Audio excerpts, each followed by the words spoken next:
নাইকাতে দুটো জিনিস অর্ডার করেছিলাম, আজ তার ডেলিভারি দিয়ে গেল। তো নাইকাতে আমি মাঝে মধ্যে অর্ডার করে থাকি, কিন্তু এমন হয় যে আজ এটা মনে পড়লো অর্ডার করে দিলাম, কাল সেটা মনে পড়লো অর্ডার করে দিলাম, একসাথে আর অর্ডার করা হয় না। তোমাদের কি কারো এরকম কোনো প্রবলেম হয়েছে? তাহলে অবশ্যই আমাকে জানাবে।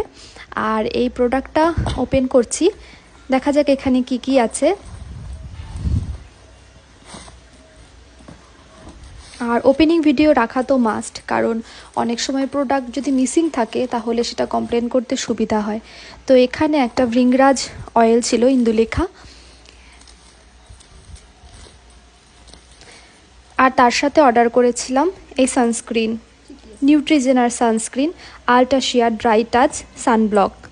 এই সানস্ক্রিনটা আমি কিছুদিন ধরে অর্ডার করব ভাবছিলাম, ভীষণ ভালো রিভিউ আছে এটার, তাই আজ অর্ডার করেই ফেললাম। এ দুটো একসাথে ছিল, আর এই অয়েলটা। দেখা হচ্ছে পরের ভিডিওতে, বাই বাই।